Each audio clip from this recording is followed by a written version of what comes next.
Samuel Dashiell Hammett. Samuel Dashiell Hammett is recognized as the first master of hard-boiled detective fiction. His lean writing style, cynical characters, and complex plots brought a new energy to pulp magazines, then went on to define the genre in movies, radio, and television, where the Private Eye series became an entertainment staple. Hammett wrote more than 80 short stories and 5 novels, including Red Harvest in 1929, The Dane Curse in 1929, The Maltese Falcon in 1930, The Glass Key in 1931, and The Thin Man in 1934. He created tough guys Sam Spade in the Continental Op, as well as debonair sleuths Nick and Nora Charles. He wrote a comic strip, Secret Agent X9, an original radio series, The Fat Man, and worked on numerous scripts, often simply to polish dialogue. Hammett's crisp, colorful language brought gangster slang into everyday speech. Born in Maryland on May 27, 1894, Sam Hammett was raised in Baltimore and Philadelphia. He never finished high school. At age 14, he went to work at a series of jobs to help support his family.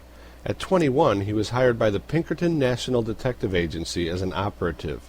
He traveled across the country on assignment from 1915 to 1921, with time off to serve stateside in the Motor Ambulance Corps during World War I. A bout with tuberculosis in the service kept him in fragile health for the rest of his life.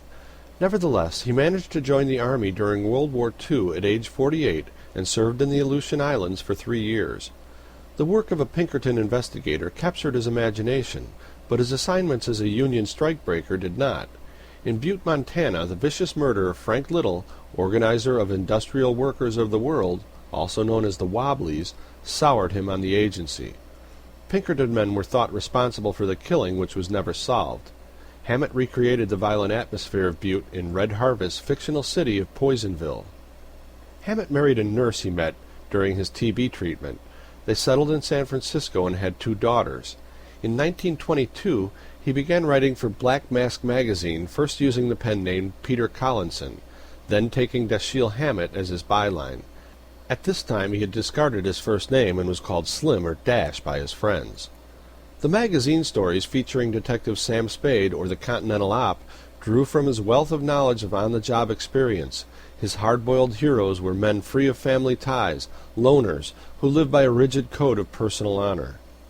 Hammett's marriage faltered, and he drifted down to Hollywood looking for writing opportunities in the movies. In 1930 he met Lillian Hellman, then a 24-year-old aspiring playwright married to a screenwriter.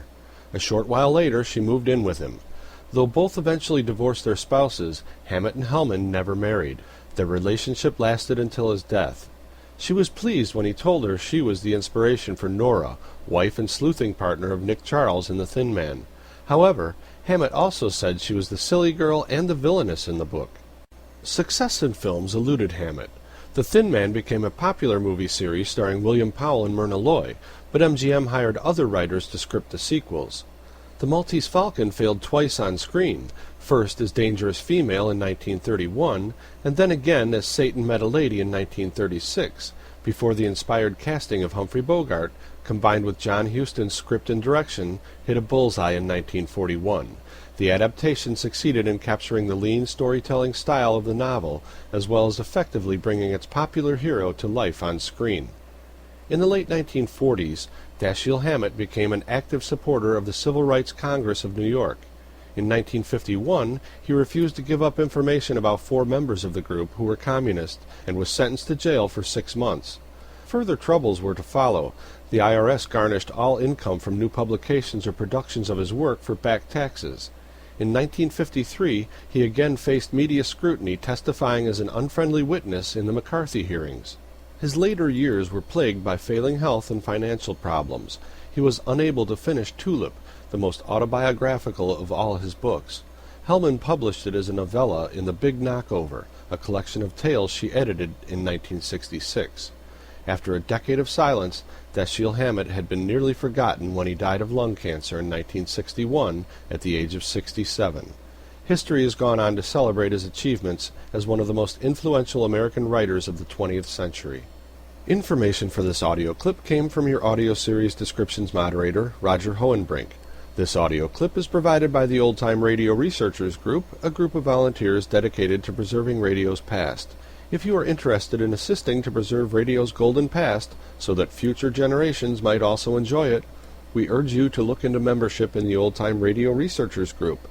Visit our home on the web at www.otterprojectonline.info. I'm your announcer,